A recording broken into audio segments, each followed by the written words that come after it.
안녕하세요 여러분, 평안 한번 보내셨는지요? 오늘은 저와 함께 조금 재미있는 주제를 다뤄보도록 하겠는데요. 오늘은 하나님을 너무나도 잘 아는 악인이라는 주제를 함께 생각해 보도록 하겠습니다. 우리 지난 시간까지 시편 1절부터 11절까지를 함께 읽었었죠. 오늘은 12절부터 마지막 절까지를 읽을 텐데요. 우리가 함께 읽는 부분은 12절부터 마지막 절까지인 이 부분적인 내용이지만 이 시편 전반적으로 보면 이 악인들이 얼마나 하나님을 잘 알고 있는가 하는 것들을 우리가 발견할 수 있게 됩니다. 일단 제가 본문을 한번 읽어드리도록 하겠습니다. 여호와여 일어나옵소서, 하나님이여 손을 두옵소서, 가난한 자들을 잊지 마옵소서. 어찌하여 악인이 하나님을 멸시하여 그의 마음에 이르기를 주는 감찰하지 아니하리라 하나이까. 주께서는 보셨나이다. 주는 재앙과 원한을 감찰하시고 주의 손으로 갚으려 하시오니 외로운 자가 주를 의지하나이다. 주는 벌써부터 고아를 도우시는 이신이이다. 악인의 팔을 꺾으소서, 악한 자의 악을 더 이상 찾아낼 수 없을 때까지 찾으소서. 여호와께서는 영원 무궁하도록 왕이시니 이방 나라들이 주의 땅에서 멸망하였나이다.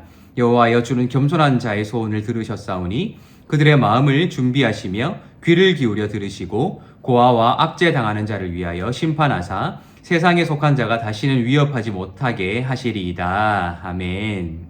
우리가 함께 읽은 12절부터 이 마지막 절의 말씀 가운데 특별히 13절을 보면 이 악인이 마음에 품고 있는 그 생각을 이 시인이 지금 기록하고 있죠. 그가 어떤 생각을 품고 있는가 하는 것을 보여주고 있는데요. 13절을 다시 한번 읽어보면 이렇습니다. 어찌하여 악인이 하나님을 멸시하여 그의 마음에 이르기를 주는 감찰하지 아니하리라 하나이까. 지금 이 악인이라고 불리는 이 특정한 대상이 하나님이 감찰하지 않을 것이다 라고 생각하고 있다는 것이 발견되는 것이지요.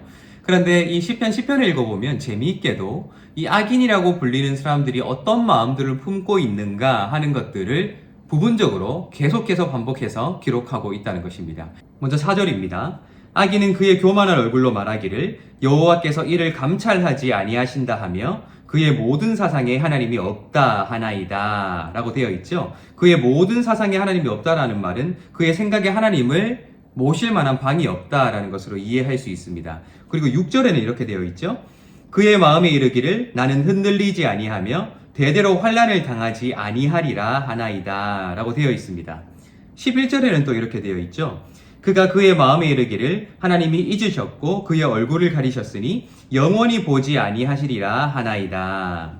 지금 이 몇 구절의 말씀을 보면 악인들이 마음에 품고 있는 생각들이 어쩌면 하나님의 성품을 너무나도 잘 알고 있는가 하는 생각을 하도록 만들어 준다는 것입니다. 하나님이 감찰하지 않으신다. 하나님이 감시하지 않으시기 때문에 내가 마음대로 살아도 된다라는 일종의 방종주의적인 생각을 가지고 있는 것인가 라는 생각을 하게 되는데요. 사실 구약 성경을 보면 하나님은 인자하시고 또한 은혜로우시고 노하기를 더디하시는 분으로 묘사가 되어 있죠. 그것이 사실은 성경에 반복적으로 기록될 만큼 하나님의 특징적인 성품이다 할 수 있을 것입니다. 하나님께서 누군가를 책망하는 것도 그가 하나님께 돌아와서 심판을 면하게 하기 위한 의도인 것을 잘 알고 계시지요. 또한 하나님께서는 이 악인들이 하나님께로 돌아오기를 원하시고 또 죄인들이 회개하여서 하나님의 심판에 놓이지 않기를 기다리시고 또 기다리시는 분이기 때문에 하나님은 인자하시고 은혜로우시고 노하기를 더디하시는 분이다. 그래서 요나 같은 경우에는 이러한 하나님의 성품을 비꼬면서 하나님께 반항했던 모습으로도 잘 알려져 있지 않습니까? 그런데 이 시편을 보면 이 악인들이 그러한 하나님의 성품을 악용하고 있다라는 것이 발견된다는 거예요. 하나님이 감찰하지 않으신다. 또 내가 영원히 심판을 당하지 않을 것이다. 하나님께서 감시하시지도 않기 때문에 내 마음에 하나님을 두지 않아도 괜찮다. 이런 식의 생각을 가지고 있다라는 것입니다. 어쩌면 하나님을 너무나도 잘 알기에 그 하나님에 관한 지식이 그를 오히려 악한 길로 빠지도록 만들고 있는 것이 아닌가라는 생각을 하게 만들 정도로 이 악인들이 마음에 품고 있는 생각들이 하나님에 대한 지식으로 충만하다라는 것입니다. 여러분, 우리는 이 시편에 기록되어 있는 악인에 관한 이 모습들을 보면서 우리 자신을 생각해 볼 때가 있어야 하겠습니다. 왜냐하면 우리 그리스도인들 역시 이 세상 사람들과는 달리 하나님을 믿고 하나님을 알며 그 하나님께서 부어주시는 계시로 인하여서 살아간다고 고백하는 사람들이지 않습니까? 그런데 때로 우리 그리스도인들이 하나님에 대해서 너무너무 잘 알기에 그것이 때로 우리 신앙의 권태라든지 또 신앙의 나태함으로 이어지도록 만드는 경우들이 굉장히 많이 있습니다. 내가 하나님에 대해서 더 잘 알면 잘 알수록 내가 알고 있는 그 하나님의 성품에 맞추어서 또 내가 알고 있는 그 하나님께서 나에게 원하시는 바에 맞추어서 내 삶을 항상 채찍질하고 겸비해 나갈 수 있어야 할 텐데 때로 우리는 반대로 한없이 게을러지고 연약해지고 나태해지는 나 자신을 발견할 때가 있지 않은가라는 생각을 하게 된다는 것입니다. 오늘 이 시편 10편에 기록되어 있는 악인들은 하나님의 성품에 대해서 너무나도 잘 아는 나머지 자신들이 가진 그 지식을 방패로 삼아서 하나님께 등을 돌리고 하나님께서 사랑하시는 자들을 오히려 착취하고 억압하며 살아가는 삶을 아무렇지 않게 살았습니다. 그리고 우리는 너무 잘 알고 있죠? 그 결과는 하나님의 심판으로 그의 민족과 나라가 멸망당하게 되었다라는 것입니다. 어쩌면 오늘 이 시편 10편에 기록되어 있는 악인들의 모습이 때로 나 자신에게서 발견되는 모습이 아닌가라는 생각을 하게 됩니다. 하나님은 하나님 스스로를 우리에게 계시하셨고 그분이 어떤 성품을 가지신 분이신지를 성경을 통해 우리에게 알려주셨습니다.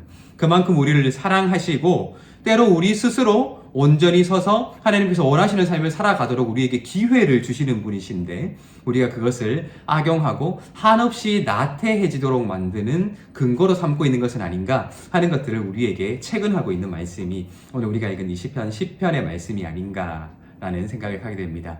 이 시편에 나오는 악인들이라 함은 우리 자연스럽게 나는 그 악인은 아니다 라는 생각을 하도록 만들죠. 그래서 타인을 생각하게 만들고 나는 아닐 것이다 라는 그런 생각을 하게 만드는 것이 사실일 텐데요.